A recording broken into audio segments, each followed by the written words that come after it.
नमस्कार साथियों, गरजते बादल चैनल में स्वागत है। आज हिंदी की प्रश्नमाला का अगला भाग लेकर के उपस्थित हुए हैं, जो रीट, केंद्रीय विद्यालय, नवोदय विद्यालय एवं अन्य प्रतियोगी परीक्षाओं के लिए महत्वपूर्ण साबित होगा और बहुत इम्पोर्टेंट प्रश्नों को यहाँ शामिल किया गया है और मैं उम्मीद करूँगा कि आपको ये वीडियो बड़ा पसंद आएगा।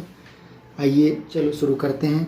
सबसे पहले हम देखेंगे कि महोत्सव में कौन सी संधि है। महोत्सव जो शब्द है इसमें कौन सी संधि है, तो आंसर आपके सामने है। स्वर संधि, व्यंजन संधि या विसर्ग संधि, या इनमें से कोई नहीं है। तो इसका सही उत्तर होगा वो होगा स्वर संधि। अगर बात करें हम इसी में कि स्वर संधि के भी 5 भेद होते हैं, 5 भेद में यह कौन सा आता है, तो ये होगा स्वर संधि का गुण स्वर संधि होगा। क्योंकि गुण में आपको बताया हुआ है कि एक ट्रिक में ही जैसे बताते हैं, एक मात्रा वाले जो रहेंगे वो गुण स्वर संधि में ही मिलेंगे। आइए चर्चा करते हैं दूसरे प्रश्न पर। मनः जमा हर में कौन सी संधि है। तो यहाँ देखेंगे कि इन दोनों को जब जोड़ रहे हैं अपन, तो कौन सा सही शब्द बनेगा, संधि का कौन सा शब्द सही बनेगा। तो इसका सही उत्तर हम लेंगे मनोहर। मनः जमा हर, तो इसका संधि शब्द होगा मनोहर। ये जो संधि है ये है विसर्ग संधि। जैसा कि आपको दिखाई दे रहा होगा, विसर्ग का जो चिन्ह लगा हुआ है इससे दिख जाता है कि भाई ये विसर्ग संधि है। आइए चर्चा करते हैं तीसरे प्रश्न पर। स्वागत शब्द जो आया है का संधि विग्रह क्या होगा। स्वागत शब्द का सही संधि विग्रह क्या होगा, तो इनमें से सही उत्तर होगा वो होगा सु जमा आगत, मतलब तीसरा गे वाला सही है। और अगर बात ये करें कि इसमें संधि कौन सी होगी, तो इसमें संधि होगी यण संधि का ये उदाहरण है। आइए अगला प्रश्न देखते हैं। परदेश में रहने वाला व्यक्ति खालिस्तान कहलाता है। तो परदेश में रहने वाला व्यक्ति क्या कहलाता है, विदेशी, परदेशी, अजनबी या प्रवासी। तो इसमें से कौन सा कहलाया जाएगा। सब जानते हैं आप, विदेशी जो हमेशा ही विदेश में ही रह रहा हो, परदेशी ये दूसरा देश में वही शब्द है, अजनबी जिसको हम जानते ही नहीं, प्रवासी जो शब्द होगा वो यहाँ सही होगा क्योंकि वो प्रवास है, थोड़े दिन के लिए गया हुआ है, प्रवासी आया है। तो इसका सही उत्तर होगा ये प्रवासी। अगला प्रश्न है, गद्य पद्य मिश्रित रचना क्या कहलाती है। तो गद्य और पद्य दोनों का मिश्रण एक ही रचना में हो क्या कहलाया जाएगा। लौकिक काव्य, गीति काव्य, चंपू काव्य या फिर इतिहास। तो आप सब जानते हैं लौकिक काव्य क्या होता है, जनता के लिए या जनता में ही प्रचलन में, समाज में प्रचलित कोई लोक कथा, लोक काव्य। गीति काव्य के बारे में आप जानते हैं, गीत के द्वारा गा करके जिस काव्य की रचना की जाती है, गीति काव्य। चंपू काव्य है, यह इसका सही उत्तर होगा क्योंकि चंपू में गद्य और पद्य दोनों का मिश्रित रूप यहाँ आता है। आप जानते हैं चंपू काव्य का पहला उदाहरण जो हमें मिलता है वो कवि रोड़ा के द्वारा लिखा हुआ राउल बेल नामक रचना इनकी आती है। राउल बेल ये इनकी पहली रचना है कवि रोड़ा की, जो पत्थरों पर लिखी गई है और यही चंपू काव्य का पहला उदाहरण है।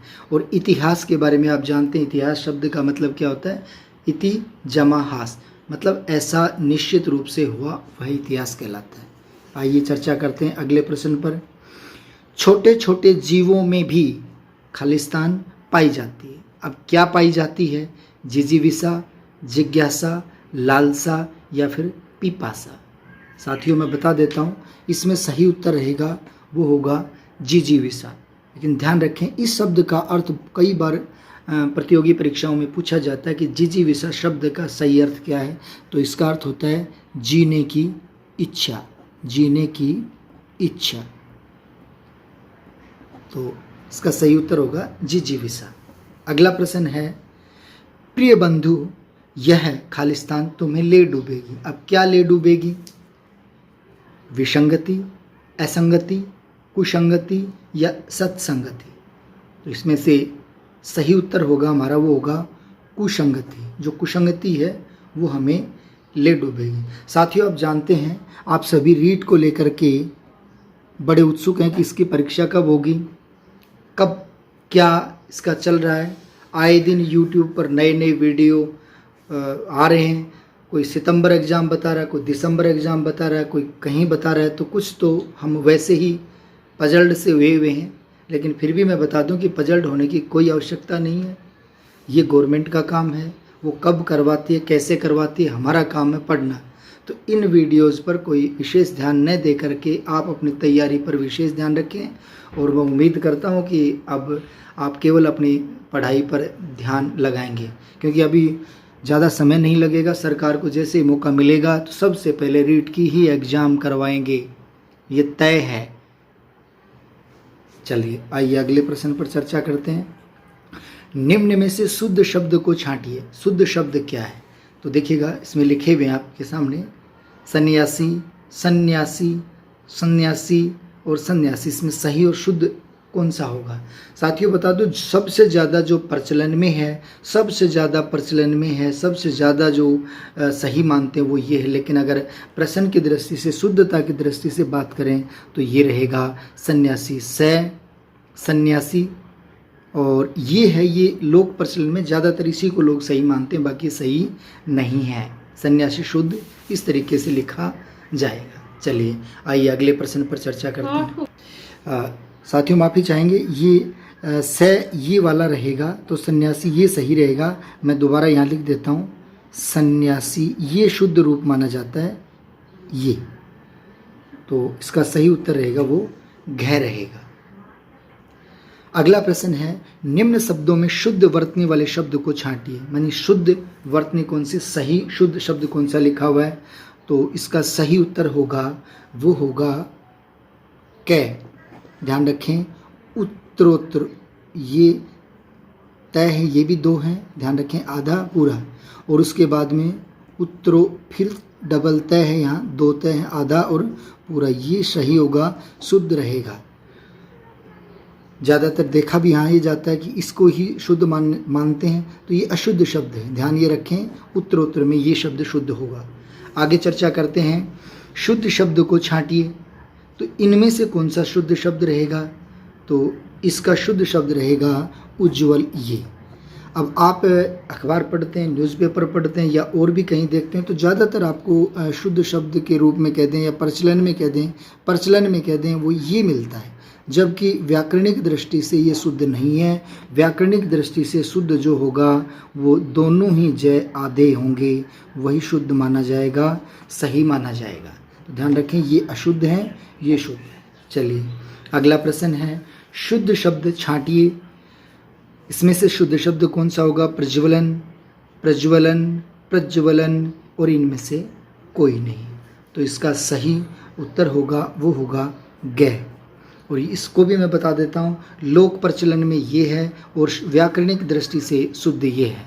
अगर फिर मैं वही उज्ज्वल वाली बात करूँगा, उज्ज्वल वाला अखबारों में इत्यादि में जो आता है, लोक प्रचलन में आता है, वो जय दूसरा है, वो पूरा आता है। ठीक यही कारण यहाँ पे भी है कि ज़्यादातर लोक प्रचलन में उज्ज्वल ये शब्द लिया जाता है। लेकिन व्याकरणिक दृष्टि से अगर देखा जाए तो दोनों ही जय आधे होंगे और वही शुद्ध माना जाएगा।